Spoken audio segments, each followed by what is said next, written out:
We acknowledge that some of the conversations we're going to have might be hard today. And it's really important to all of us that we hold space for community care and for self-care. So while the formal part of the program will stop at 4, we have invited a fantastic artist to join us at the end to help lead us in a bit of a decompression session. And if you can or need this, we want you to stay. We encourage you to stay. We can also check in with each other at that time. And if that isn't your jam, or if you just like to go out and have a walk in the sunshine afterwards, if that's what you need, then you should feel free to do that, or whatever serves you best. So we didn't have requests for ASL interpretation. There is closed captioning available.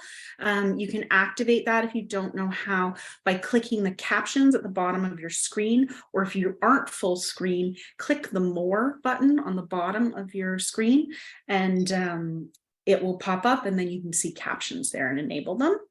Also at the top, it'll say Otter AI, and you can click at the top to open the live transcript there. So for the first half of our event, only our panelists will be unmuted, and we recommend you set your screen to speaker view up at the top right corner. And if you have a question for the panel, we ask that you use the chat box, and we're really hoping to get through as many as possible. After the panel, you'll be able to choose your own breakout room.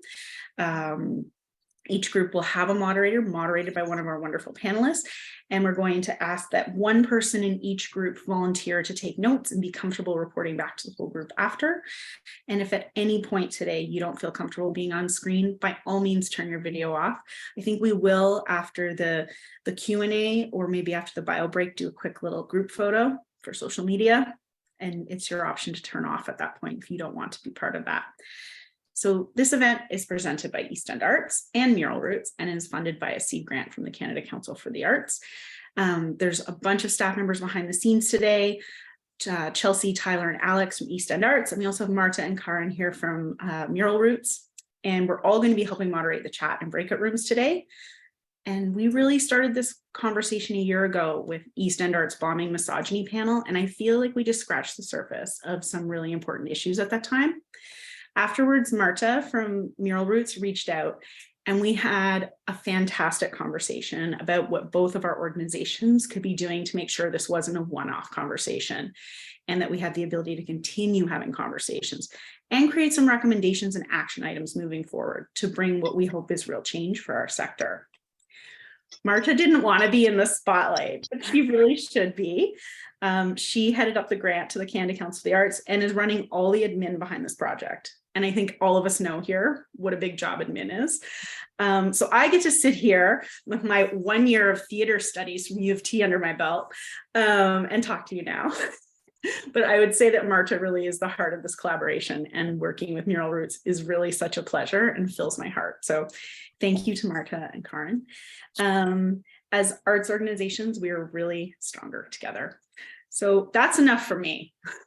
I want to introduce our amazing panelists. I said in our last planning meeting that I was going to need a moment to fangirl because they're so amazing, and I'm so happy. I want to welcome Jackie, Claire, Thea, and Danielle. Thank you so much for being part of today. And I think we'll dive in. I don't know if we decided who was going to go first to introduce themselves. Should I pick on someone? I don't want to. That's okay, I can go. I'll go first. Hi, everybody. Welcome, everyone. Such an honor to be here today, and thank you for allowing me the space to be here again. I was at the first bombing misogyny panel, and I really appreciate the opportunity to be here again and share space with all of you. So welcome, everyone. I actually wanted we're all visual people, and I would love to just share just some of my work while I'm just introducing myself. I'll be as quick as I can, I promise. How do I share? Can somebody help me out with this? Under Is there a button at the bottom that says share Share screen? screen, right? Yep. Yeah. Okay. Okay, perfect. Can you see that? Can you see this? Okay, wonderful. So yes, my name is Jackie Comrie. I am a multimedia artist, and I am obsessed with color. I really am. Color is just for me the center of my life, my wellness, my mindfulness. My pretty much everything I do revolves around color at this point. And for me, it's about the intentional use of color and exploring psychology of color, which is proven to be attached, and it's been proven to be attached to how we feel, our emotions, our thoughts, our behavior, everything we do or act, our actions are so influenced by color and its psychology. And I really just, for me, every single project that I create, it's an intervention of wellness. I myself, as a Black woman, there hasn't been a lot of spaces for me, for mental health spaces for me that cater to my intersectional identity as a Black woman, as a Latino woman. It's been really hard to find spaces that can address my specific issues and my mental health. So I think that every single project that I create is a way to heal myself, and in sharing that healing with other people. It kind of started, just me trying to explore how does that make me feel? How do colors make me feel? And it's just combining it with scale, the power that has when you look at something that's bigger than you and you stand in front of this like massive, colorful thing that is bigger than you, and how that affects your emotions and how that intervenes in and interrupts your day in a positive way. So I for me, before it was like, how can I heal myself if I don't have the proper resources, which I spend years trying to find therapy, as I suffer from depression, deep depression, and again, I didn't have the opportunity to find these spaces, so I'm like, I'm going to take that on and I'm going to create it for myself. And I before I'm a mom, and I'm a new mom of a 2-year-old crazy toddler, Maxie, and I'm here today because I as a mom now, and I'm actually pregnant with my second baby. So you can imagine the difficulties of how to balance this type of work, which is so physical and it takes so much emotion and so much vulnerability. And how do I balance it with being a mom and being pregnant and being, it's hard. And with Max, when I gave birth to Max, I suffer from postpartum depression. And nobody really tells you about how dark motherhood can be, how dark. And it's like you realize that the motherhood and the idea of motherhood is just a product of white supremacy, capitalist patriarchy, and everything is seen through that lens. And it's affected my work, and everything I make now, it has like a deeper meaning for me, and I feel so connected in a deeper way. So I just wanted to share this work, and I'm again, I very quickly, my space and the space that I want to create a space today for parents, a peer support group for parents, creator parents that are struggling right now, or that can share how their experience is. And I really just want to connect with people, because it feels very lonely at times to be doing this work and to be a mom. And I want to connect with people and get to know people. And I really hope that I get to do that through the breakout room, which is, again, peer support group for creative parents, and how to balance parenthood and creativity. Thank you so much. Thank you.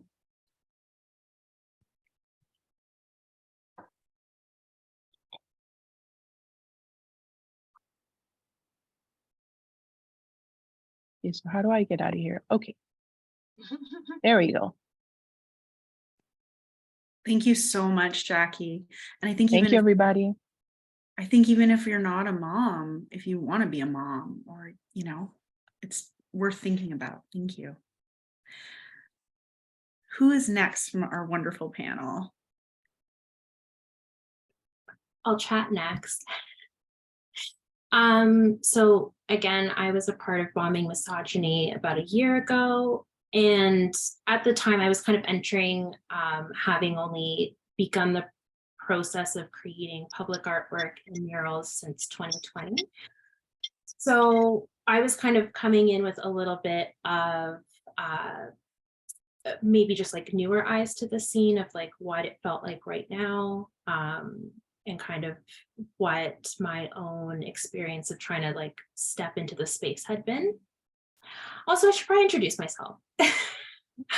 My name is Claire, last name Brown. So yeah, visual artist, painter, now also identifying as like mural artist, public artist. And really, like, with returning to this conversation today, my hope is to just not leave people feeling so unaware or clueless when they're trying to enter into mural making and public artwork, about some of just the hardships and the realities that we're facing, that I think a lot of artists have been perhaps a little too complacent about. In particular, how physically demanding the work can be. I don't think I hear enough about how people should be taking care of their bodies. People's mental health being really stretched thin or just not accounted for when it comes to, again, you're doing really, really, at times, emotionally driven work, or just work you care about deeply. You're pushing your body so physically, and then there's that burnout at the end of it, and you're trying to meet these deadlines. And I just think within the space there needs to be more just care, so that the space can be more inclusive, because there are so many very obvious barriers for anyone who is maybe not in a good mental space, either before or after this, after the production is over with. They're kind of left to their own devices. And I just think that there needs to be less barriers, even for those who may be a part of the disability community, because again, you're just kind of left to your own devices of figuring it out.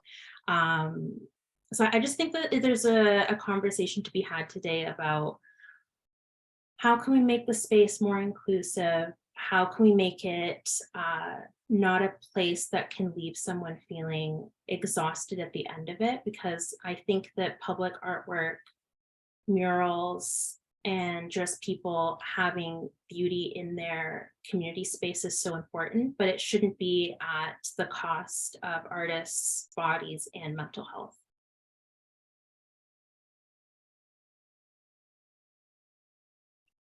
Thank you, Claire. Next I did actually have an order on a list. That's how organized I am. Next I had Fia. I want to introduce Fia. Hi, everyone. So I'm Fia Brusha. And I want to focus my, I guess, talk in the breakout room today from a gender perspective, focused on misogyny and violence. So it's just a heads up that it can be a heavy topic. So I'm Faya Bruxa. I'm part of the all-females Bruxa crew. Bruxa means witches in Portuguese. And I'm also part of the Essencia Arts Collective. And I started before street art, my generation before street art kind of became a thing. So my background is in graffiti, murals, installation, canvas work. And I want to mention that my artwork, I also work in theater, film, and television, writing, acting, and directing. And some of my work has been recognized internationally with awards and critical acclaim. And I mention that not because I think it means that you are a winner or your work is great. I consider those moments as a recognition or a reminder that you are in alignment with your purpose in life. And so what happens when that purpose or that alignment is derailed by misogyny or violence? And I mean misogyny and violence at the individual level, at the community level, whether that's other graffiti artists, other muralists, or at the institutional level, whether that's Street Art Toronto or other mural organizations. And I'm speaking directly to Toronto because that's my experience in Canada. And I also want to mention that for me personally, I think graffiti is probably one, if not the most important art form of our time, more so than street art. Art always reflects its time and place and values in history. It is one of the most important anthropological tools that we have. And if we look at our time and existence right now, we vandalize Mother Earth on a daily basis. We vandalize the water, we vandalize the air, we vandalize the land and the forests. And so when we say, oh, what are these graffiti artists doing, vandalizing our streets or vandalizing our walls? But it's just simply a reflection of our state, of our value system. It's what we do every day. But if you're a multinational, you can justify your vandalism. If you're an individual kid, you're not allowed to justify it. And yet it reflects exactly where we are and how we value our space and environment. And when you look at the graffiti scene, it is violent. It can be violent. It can be violent for women. It can be violent for men. It can be violent in general. It can be aggressive. It's also a reflection of our society. But I want to make a clear distinction that, because sometimes you hear like, oh, you're a girl, you're a woman, you can't handle it. Like you should be able to, you want to paint on the street, you got to be able to handle that. But there's another level of violence against women. There's a gendered lens of violence against women that manifests itself either through the process of creating art, the process of creating a wall, the experience of graffiti in graffiti jams. And it's this kind of insidious, deeper kind of violence that I want to address, that is sometimes taboo, and it's also complex, that we don't always know how to exactly address. And so before going into the breakout room is really kind of want to focus on conversations of solutions or ideas, or like, how can we address that? How can we heal that? What kind of direction can we go in? But before going into that, I do want to mention examples of the misogyny, of the violence that I have either experienced, witnessed, or that others have shared with me. I have been at graffiti jams or street art jams where there's a competition between crews that, you know, battle it out. And one time I witnessed a crew that won. And on that mural, there was one female artist. That female artist drew beautiful, you know, her contribution was this beautiful portrayal of women. And the guys in that same crew drew around and drew other characters sexually assaulting that drawing. that crew went on to win the award. And so you're compounding like layers of violence and celebrating it. And it's so great. And wow, yeah, they killed it. It's so good. Ha ha ha. I've also had a mural that I did with my sister, which was dedicated to sisterhood, which was vandalized with, you know, big bomber. And I only came to find out maybe a month later what the message was. And on it was written gang bus chicks.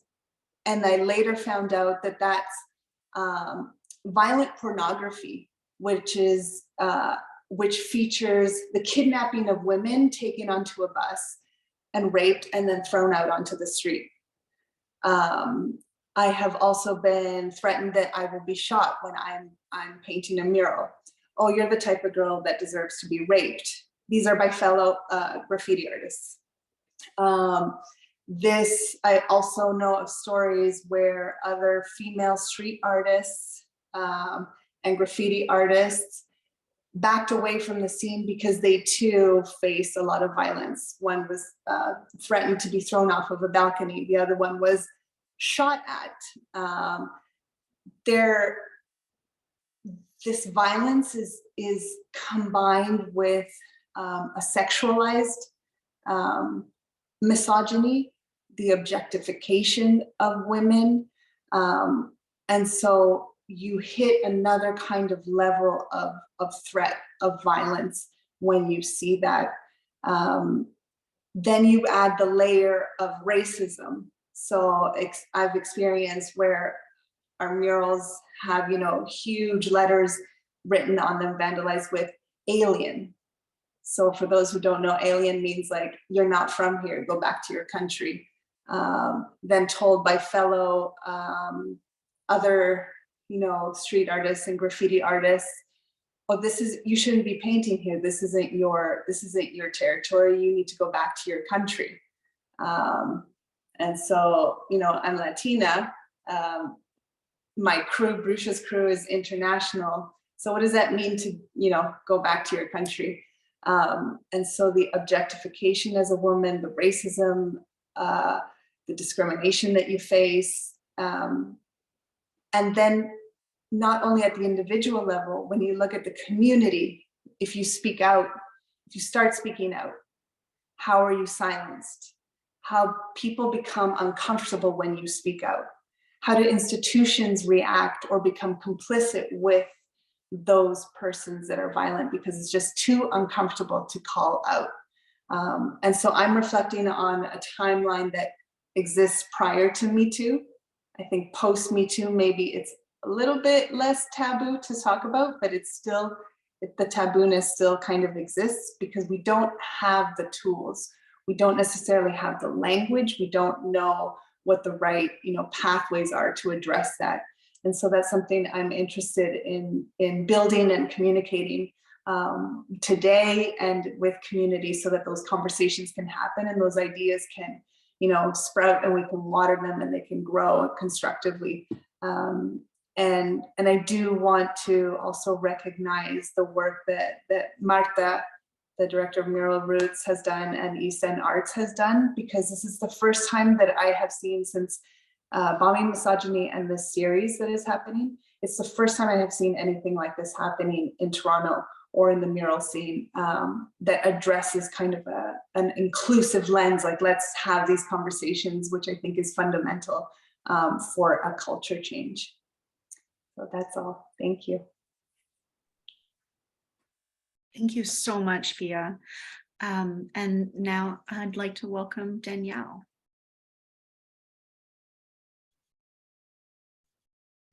Hello, everyone. Just give me a second to share my screen. Okay.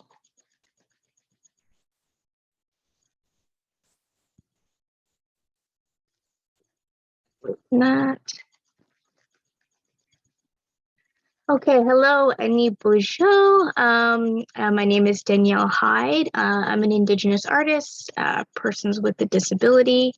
I have OCD and PTSD. I'm also a survivor of sexual assault. and of the colonial Western medical model, which has a very particular way of handling people with mental health needs, all of which nearly contributed to taking my life over a decade ago. And so sort of looking at the way art has sort of been there and grounding in my teachings and coming from Indigenous perspectives, to find a way to connect with art and healing and reconnect to the land and moving forward and transforming things in a good way from there. So I create artwork both independently through my own practice of co-creation art, but also as part of an Indigenous collective, Red Urban Nations, that I help run. And we create Indigenous murals and support Indigenous placemaking and futurism in and around the city and outside of the GTA. And so with all the artistic challenges that sort of come with that, like creating collaborative works, copyright as it pertains to co-authored work, bringing Indigenous approaches to and accessible approaches to creative pieces and creative direction, and finding ways to apply for grants in that. And I'm also on the board of Tangled Art and Disability Gallery and Charles Street Video. So sort of like working as a multidisciplinary artist in all mediums, probably the best place to kind of start is with the art. So starting working with photography, arts education, and advocacy. So we have on the top left, an example of long exposure photography, all handheld and straight out of camera, that was in Contact 2018, but also teaching photography to high school students and helping them learn to use photography to critique social problems, to then using that as a base to facilitate their working with nursing students at York University to develop practicums around mental health. Also, painting, illustration, installation, so some other work and graffiti art and installation work was featured around the city. Current installation in progress at the new Wisdom Hall building that's being currently constructed on the Centennial College campus on Progress Avenue, I think. And also, in addition to sort of the sculpture, the installation, there's also performance work that goes with that. So examples of actually performing OCD rituals to engage with the audience and people who are attending the exhibits. So performing these actual daily rituals that have often impacted my life in a way to hold humanizing conversations around mental health and wellness grounded within an Indigenous perspective, and where the art can help hold the space needed to facilitate those conversations. And of course, as well, mural work. So working as a collective or working independently, installing public art in and around the city that focuses on interconnections, Indigenous stories, placemaking, reconnecting to ourselves and reconnecting to the land. So sort of, like I said, again, it's this really multidisciplinary approach, but it has this consistency of all being grounded in this place of generosity. So it's consistent across mediums and materials in this way. It's grounded in offering a genuinely different approach, an Indigenous approach. It's not meant to be sort of an alternative or a side note to what I see as like a current colonial and Western co-option of art. It's really meant to challenge those colonial narratives and the way that they self-appoint themselves to the center of every single conversation. And then, of course, consequently impacting the ways that people can engage in really critical conversations safely and in a holistic way. So working from, the personal and the micro, so how my identity informs my art, how my disability informs my art, and then taking those interconnections taking it a step forward, so looking at topics of sort of disability justice, access, intimacy, developing interdependent relationships, and then expanding the scope of how we imagine access, care, and how we're humanizing our understanding of mental health and wellness. So really developing those decolonial approaches to wellness with art. So it's not art as therapy, not art as catharsis, which can often be a limiter in for the work of artists with disabilities, but really looking at our relationship art and as something that is integral to the process of daily wellness, and which is a reality that we all have the right to, and the way that art actually helps to challenge and engage ourselves and engage our brain, and actually can contribute to preventing treatment-resistant depression and anxiety and certain issues by really helping to improve overall sort of brain health. So really, a critical aspect, as critical as food and water as being medicine. We know that we need these things in our daily life, but they're not sort of regarded as medicine within a Western view of things. And so again, coming from that Indigenous perspective, where yes, these are things that are a part of daily wellness, and it's practical, and it's something that everybody has a right to. So going again, taking it another step, acknowledging art is alive. So art is agency, and it knows when it's being observed. When we create things in spaces, it knows when it's being watched, and it impacts the spaces and people sharing in that space around it. It sort of vibrates. And so we are, coming from this point of, engaging in conversation with art around ethical relationality with the world with art. So restoring and reclaiming art from the way it's been co-opted to really serve colonial narratives and ends, especially around consumerism and production. A lot of times, I think, within mural work, especially, it's a lot about the end product and a lot about sort of the consumption, but broadening that instead to remembering art as this, our connections to art and our connections to the land, and the land is our first art teacher. And changing it to, we are creators and engagers. So every creation acknowledges that it's co-authored with the seen and unseen, and all beings acting in a space. And this is especially true for public art, which is why it's so critically important.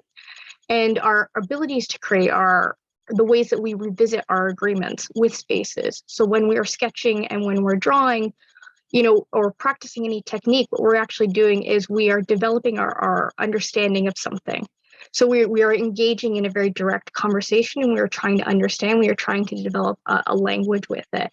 So that's true for, that's a unique thing that art carries, and that's a beautiful part of how it helps improve how we engage and relate to public spaces.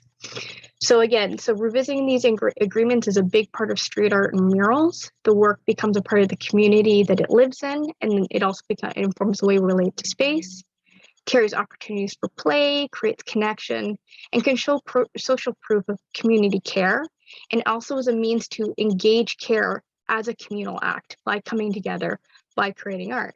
So it's also being seen, being witnessed, is having those lived experiences and knowledges of people who are living in a community, being visible and shared through visual storytelling. So there's some really important connections here between street art, the artwork itself, and sort of the potential of art. And I feel that for me, like coming to this, it sort of really underpins a lot of where I'm coming from, and sort of the issues that I've seen, that I've experienced, that I've observed directly and indirectly, issues around violence, issues around safety, issues around vulnerability, unsafe work conditions, really a lack of calling things out, a lack of ability to name things.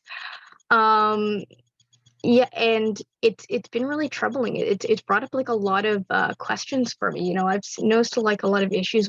Things that I've looked at is sort of like the way that, shadowy sort of informal systems of organizing, how these projects are being implemented, and how, who's being brought in to paint, and breakdowns in evaluations and metrics are really contributing to limiting access. They're creating barriers for people to engage with public art, to be involved in public art, and it's creating a really insular, closed down circle of how these projects are really being able to manifest it and to come about. Just wanting more support for Indigenous and disabled artists, and they're lacking conversations and lacking access to those things. Like I said, dealing with unfair work practices, demands that make people quite vulnerable.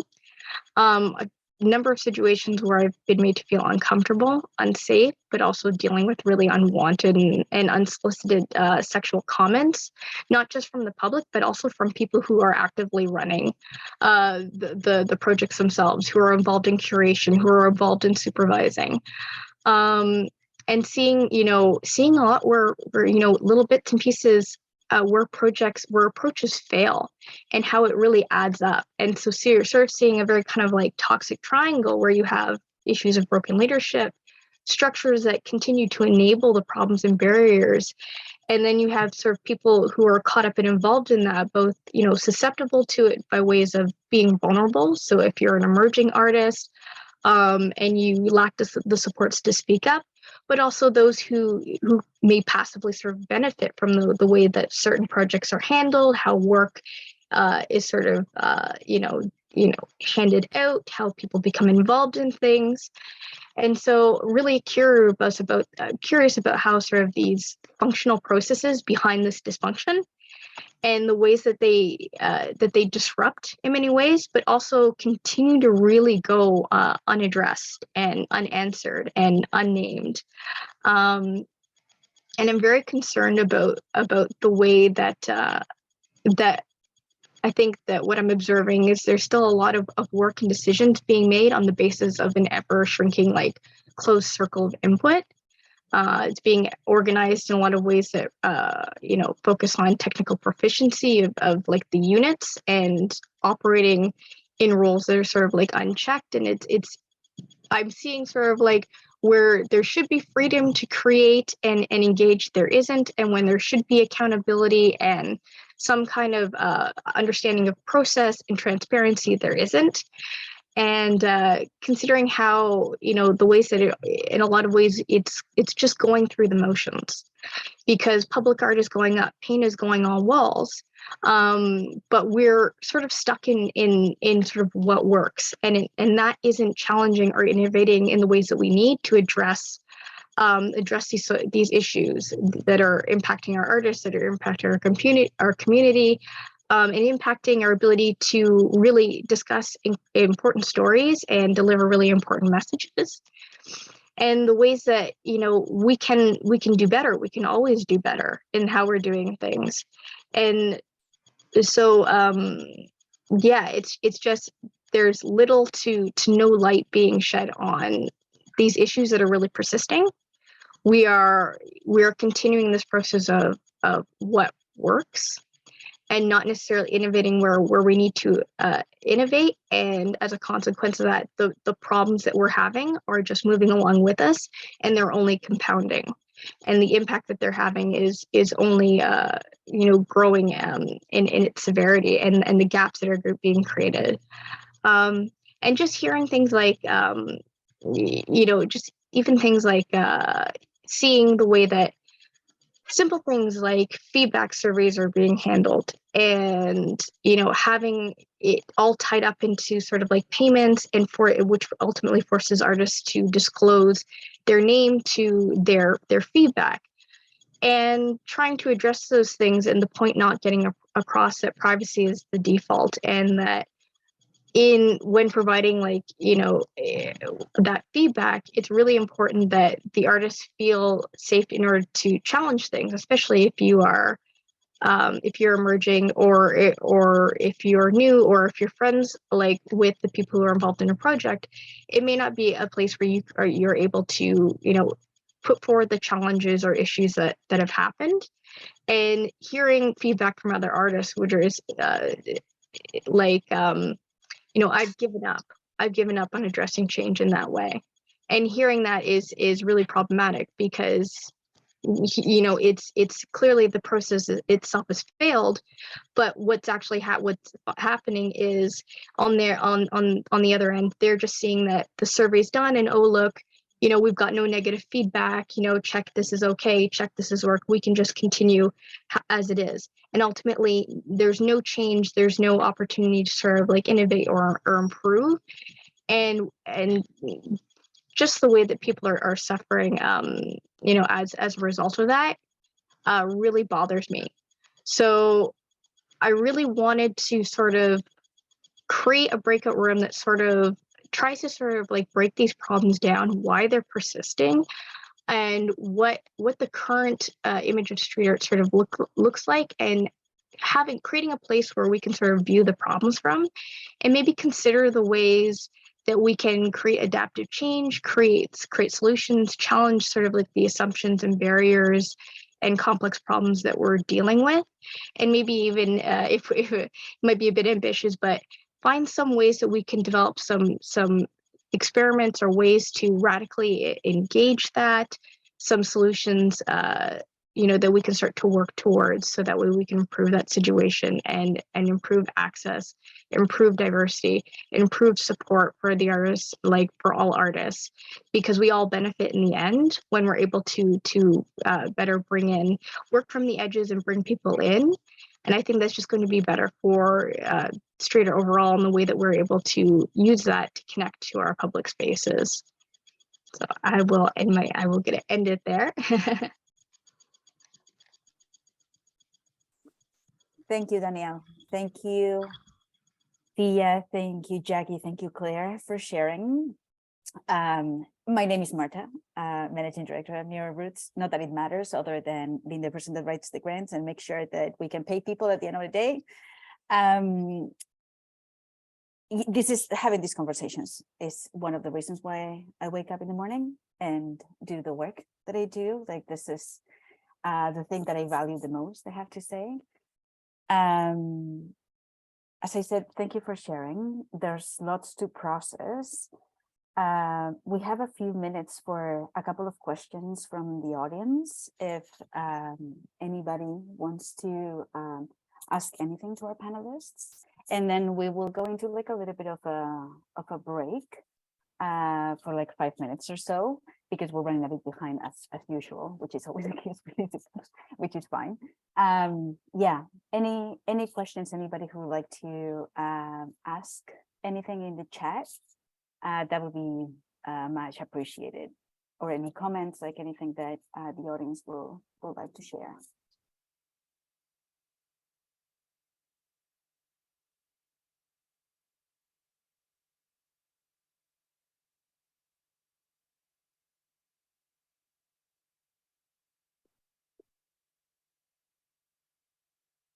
Well, I'm also going to check. Well, I guess if there's like any like hands raised, I can check that as well. But I think that would be evident. I would be able to see that right away.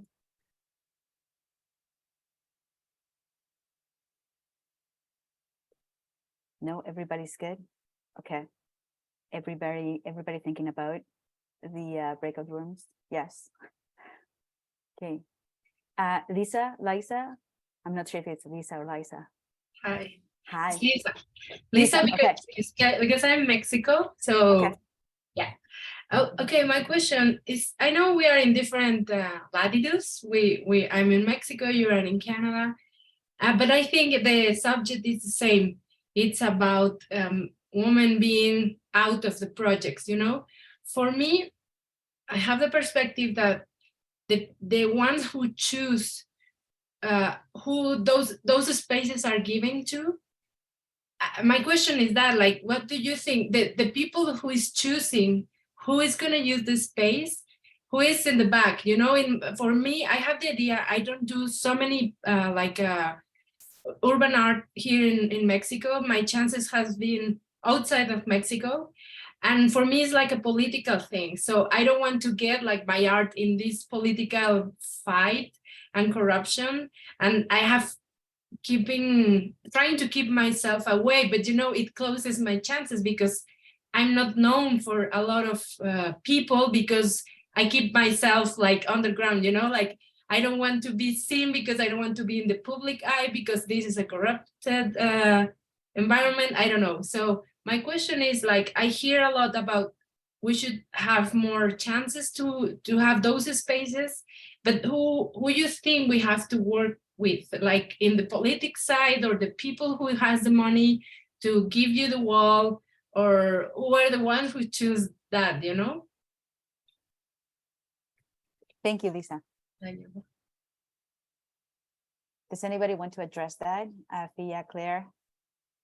I just think that's Danielle? such an excellent question, because I think it really gets to some of the real questions we have both as artists and community members. Like, how do we make it so that our public walls and spaces that we engage with can be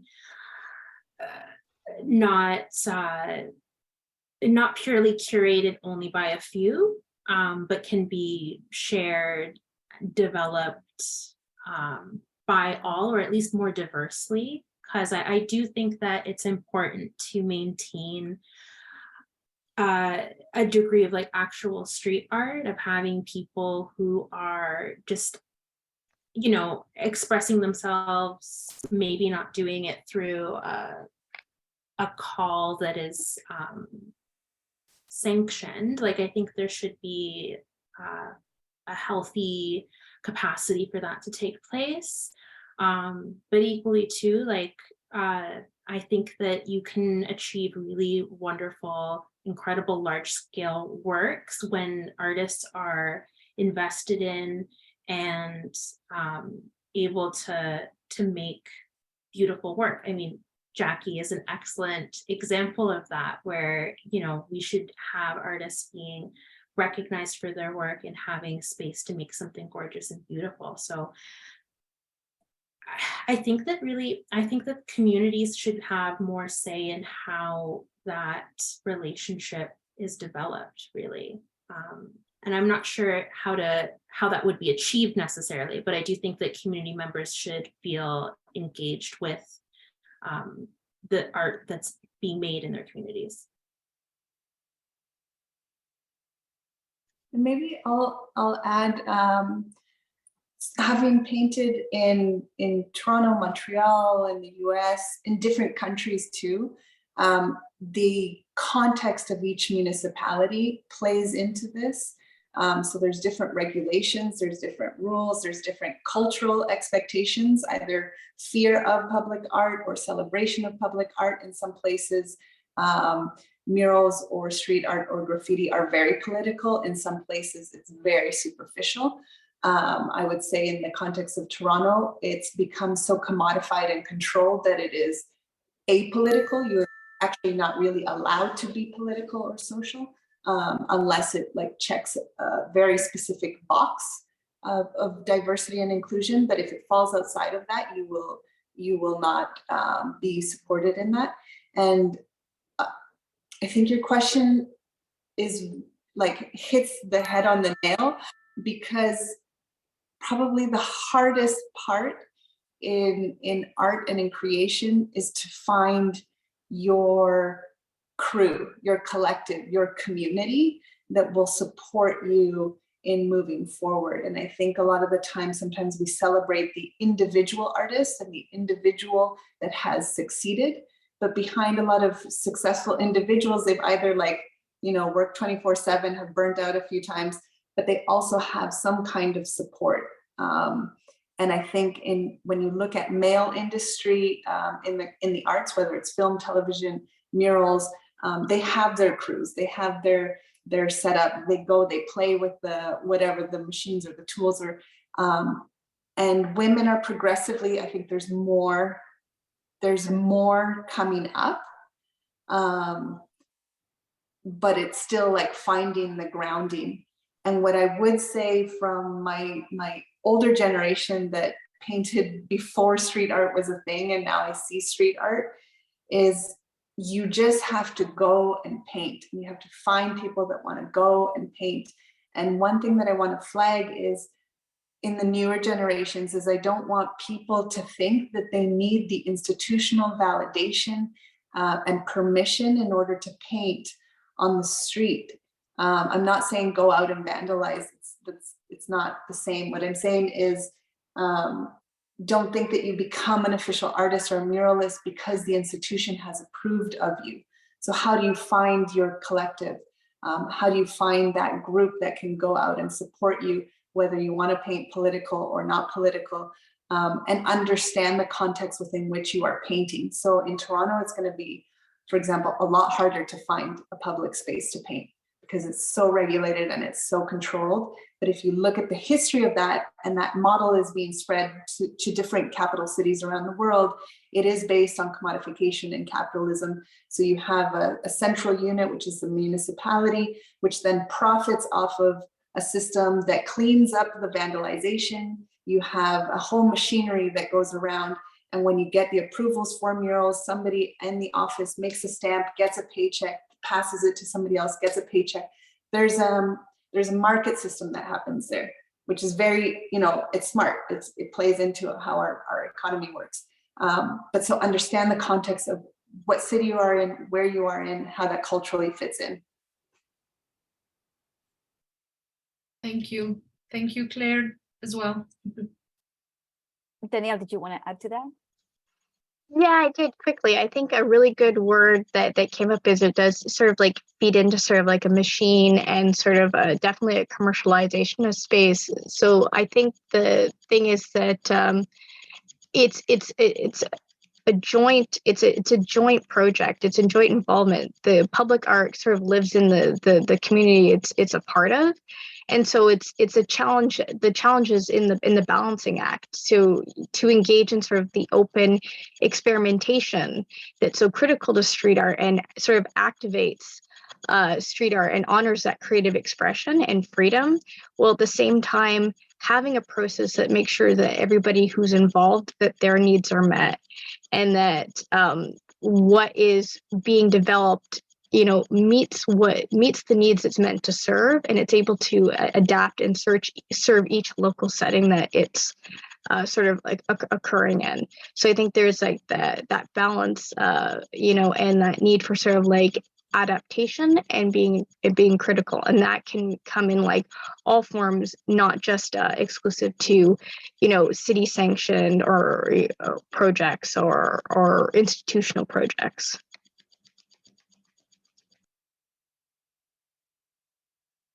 Thank you. Shayna, we don't have time for any other questions, do we? Should we go into the bio break? I think so. Okay. Should we do like 5 minutes and like Yeah. back at 3:10?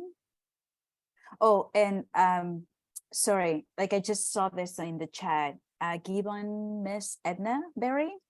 I remember that from being arrested for graffiti in Toronto in 2006, the graffiti to attempts to engage mural program because of my artist with disability status. Thanks for sharing. Okay, 5 minutes break. Yeah. Okay. Yeah. We'll be back in 5 minutes.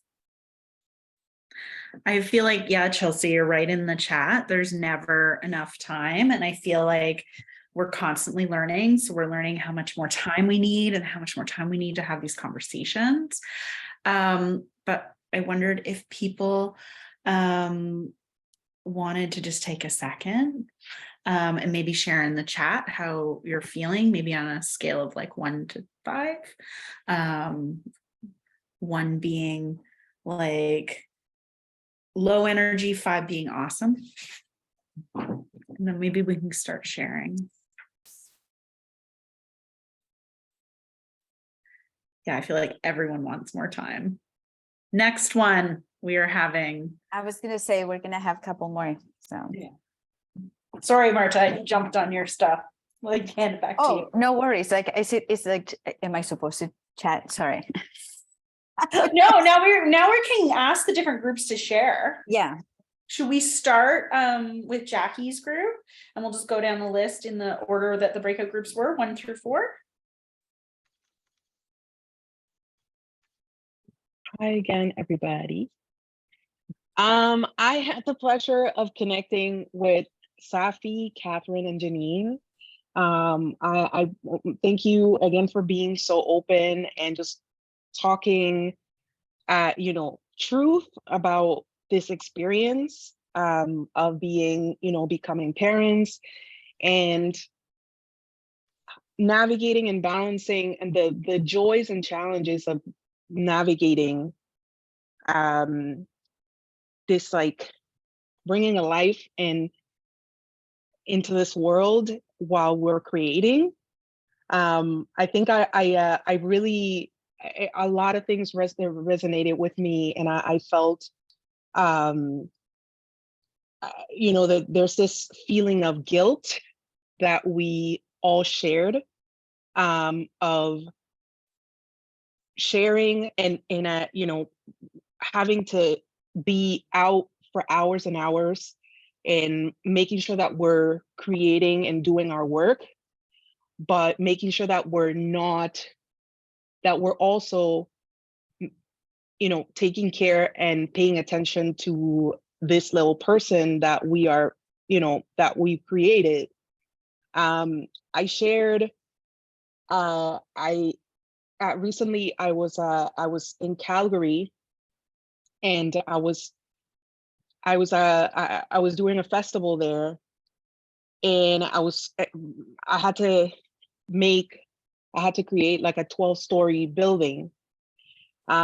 And I think it was like 2 days in, I started feeling kind of, something doesn't feel right. I don't feel okay. And it's like the peak of, mural season, you're out there, it's crazy. It's like, production's going on. You're focused on that. Okay, go, go, go, go. So I didn't even pay attention that, hey, my period actually hasn't come either. I second or third day into production, and there's those 2 lines right on that pregnancy test. And I was like, okay, there's still 10 days more that I have production I have to finish this building. And now I'm sick, but for me, mindfulness, these projects they're a space for mindfulness for me. It's not work, it's mindfulness. It's a space to practice mindfulness. And I kid you not, I was explaining in the breakout room that the feeling of my body, I'm creating life while I'm creating art, and to be in that space of creation, like just radical creation, I can't explain the privilege and the magic that was for me personally. It is really hard to balance this, and especially now, I finish 2 big projects with this belly, and hey, I feel like a bad bitch. And at the same time, it's like, how do I balance this? How do I do this? I have, for anybody that's a parent or planning on being a parent and doing this work, it is possible. It is really hard, but it is possible. And make sure that on your budget, that reflects your needs of being a parent, whether it's, childcare, or, making sure that that you are protected and working with people that can accommodate that new identity. I think Janine talked about having to paint a mural for 5 days and putting her kid and having, iPad and entertaining her kid in the car and leaving her, obviously safely in the car while she had to go paint the mural. Like, that's the kind of thing that we have to do. So anyways, it's such a beautiful and challenging and, can be dark and can be incredible. It can be magical. There's like so many spaces.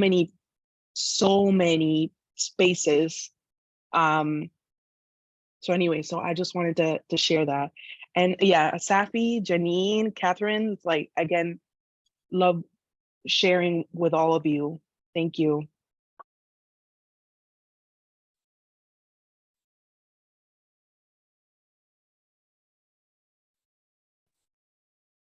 Thanks, Jackie. Shane, I don't know if like you or I, it's like, that's fine. I'm just like, I'm going for it, whatever. Thanks, Jackie, for sharing. Who would like to go next? Claire, maybe Claire's group. Yep.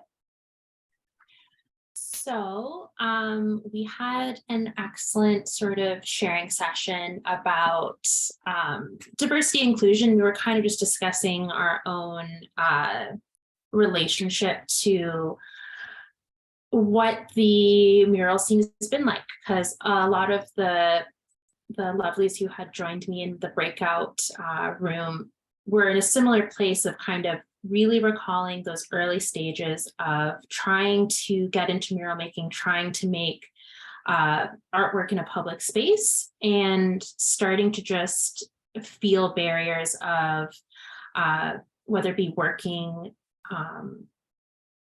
even with like the subjects that you're trying to paint. How political can you get? And this was a big discussion about, the city that you're in or the country that you're in can really inform how much politics can or cannot be in artwork. Especially with Toronto, we kind of identified that it tends to be a far less political space in terms of the sorts of artwork that we are putting on our walls.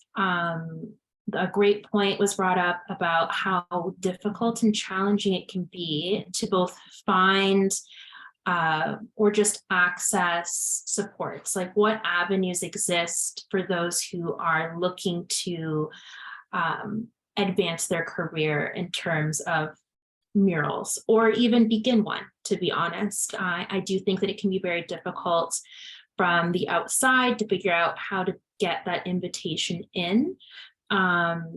Especially when we were discussing how often you'll see many of the same faces time and time again when it comes to spaces being allocated, whether we have seen the call itself and you're wondering, okay, I wasn't accepted this time, why? And you're not necessarily able to access that feedback. So it's living in mystery, whatever the barriers are that exist there. Or there was never a public call that you're aware of, and it seems like it was perhaps more of a who knows who, an invitation-based process. And again, kind of the barriers that exist of trying to figure out how to, just cross over into that threshold. And just who's being invited time and time again. Is there a space for more transparency in terms of who and how those people are being chosen for paid work? And then another really great touch point that we left off on was, even in moments of being given that opportunity that we're all after, which is the opportunity to paint, to make work, feelings of imposter syndrome coming in, especially for calls where there may be a focus on it being like a diversity call, the worry that may come into play that you are being chosen strictly as a token of diversity. So there was that, that could have taken so much time to unpack in and of itself, especially when just discussing like that feeling of insecurity. Is it okay for me to be here? I think that was something that whether or not we directly said it, probably has been felt by many of us in that group in the early stages, and that there's not really a clear path to navigate that or an easy list of resources to really know how to facilitate that. I will say that at the end of this, I know that there probably will be a degree of sharing that even amongst ourselves about whether it be resources that any of you know. It's always incredible if you can share that in the chat. But I also invite any of you to certainly like send me a direct message on Instagram at any time, or to send me an email, because I know for myself in those early years, you just don't know what you're doing. And sometimes I think that when you are finally given the okay to create, there can be assumptions, especially depending on, again, the idea of the institution giving you permission to paint. They're assuming that you know what you're doing. But sometimes you just need that added extra support, even if it's a question that may seem silly. Like I don't think there are any ridiculous questions when you're just still trying to figure out the space. So yeah, I just invite all of you to like, yeah, reach out. We are a community. I think it's really important that we like hold each other up when things are tough, or even when things are good. Like, would love to be in your corner to help you celebrate, because we do need to also remember to celebrate the victories as well.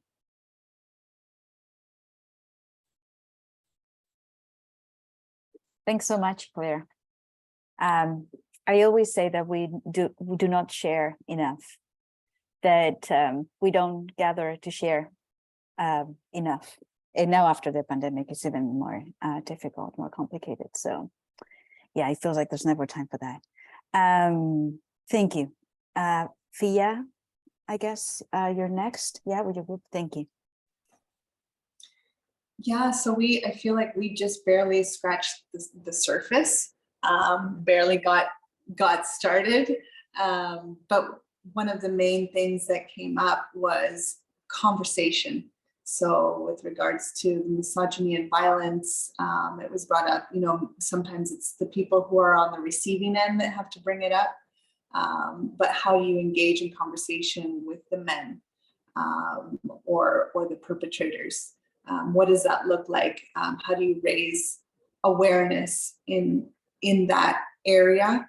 And what does that look like for there to be authentic responsibility or accountability taken, so that the change can start to happen? And then it was also discussed about the topic of entitlement. So when you're trying to have that conversation, how do you begin that conversation or dialogue when someone is not even aware of their own entitlement and doesn't see that either violence, direct and explicit, or lateral or subconscious, is weaved in and is present. And so how do you take those first steps to raise awareness? And then we talked about the different players. You know, there's like the individual level, and then there's the community, and then there's the institution. And then we were also talking about the wall owners, and how we kind of sometimes skip over that important part. But folks in the group were mentioning how, you know, they have this great initiative to build this event based on painting murals about BIPOC community, but wall owners were hesitant to participate, and so they had everything ready to go. But then, you know, it's like, oh, but we don't want that on our wall, and so that important missing link within that becomes complicit with the violence or the misogyny. And then also the topic of gaslighting, which ties into the entitlement. So it's like, what? But, you know, I'm a guy, I worked really hard. I did this, like, I should be invited to the walls, obviously. Like, why do I have to be part of this conversation. So I don't know if, I think I covered most of what we talked about, but it felt like we just barely scratched the surface. So yeah. Thanks so much, Via. There will be more opportunities for continuing the conversation for sure. And then finally, who am I missing? Sorry, I'm tired. Jackie. Danielle. Danielle, thank you. I was trying to find Danielle. Danielle, you have like the blur in the back with like the, you know, with the light on the right side that I see, and I couldn't see you. Sorry. I was hiding. I'm like, don't call on me. Did anybody who was sort of like in the breakout room want to sort of like lead a bit of a recap from sort of like your perspective or what we covered?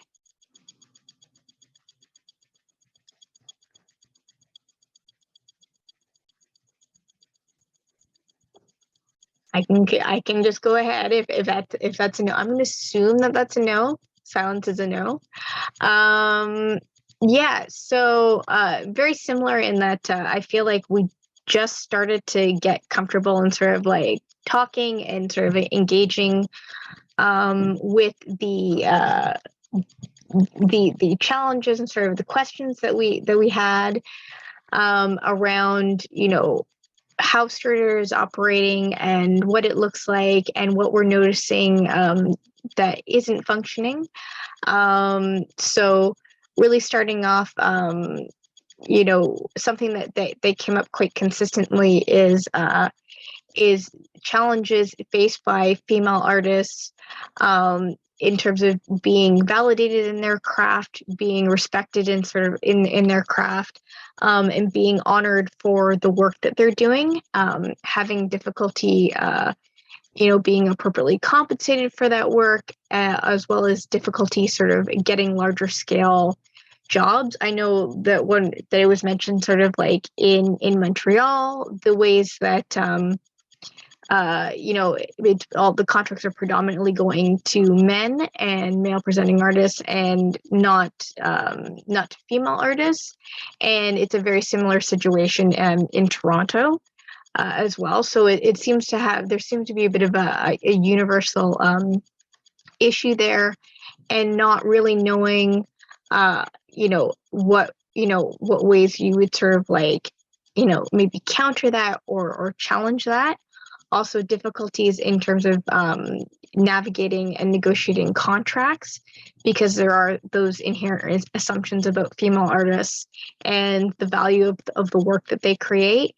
So, you know, when it comes to asserting their rights in terms of copyright, their rights in terms of their moral rights to the work that they're creating, there are challenges in asserting that.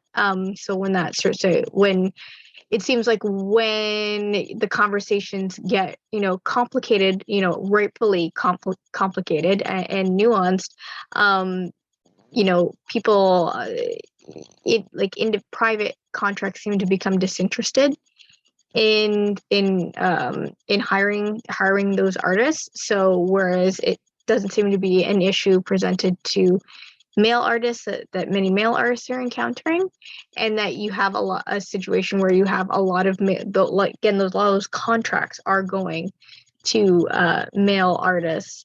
And I think that there's sort of there are a lot of assumptions at work in that, and that I feel that there's probably greater conversations around, you know, what responsibilities do established artists have in terms of being developing a broader community and supporting artists, and supporting female artists in the way, you know, it's you know, in the way that we're able to engage in street art.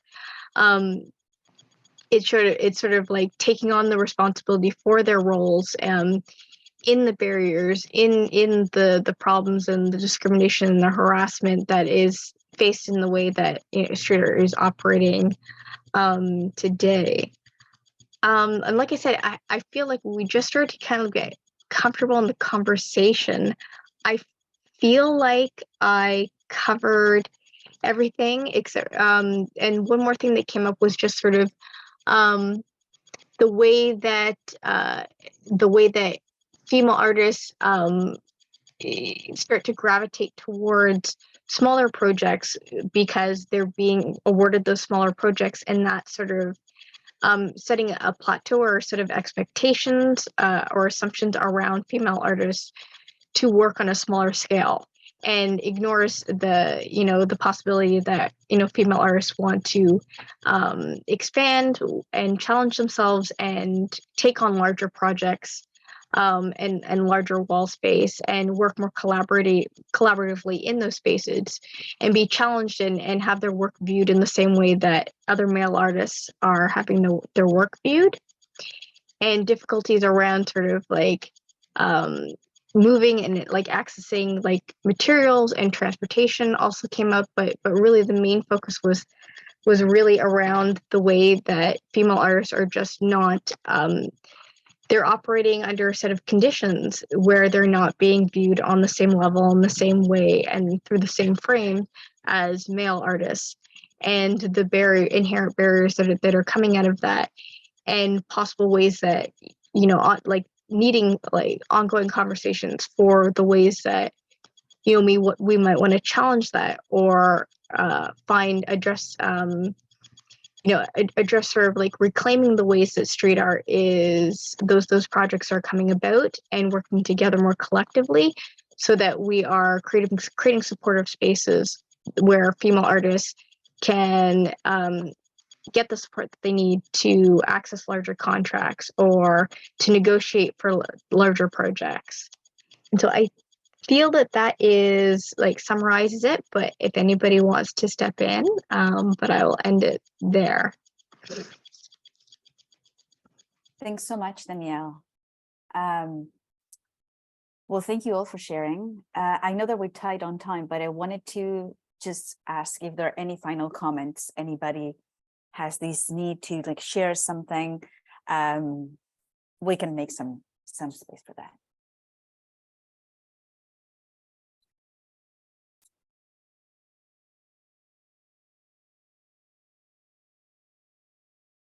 Where's everyone? It's been 2 hours.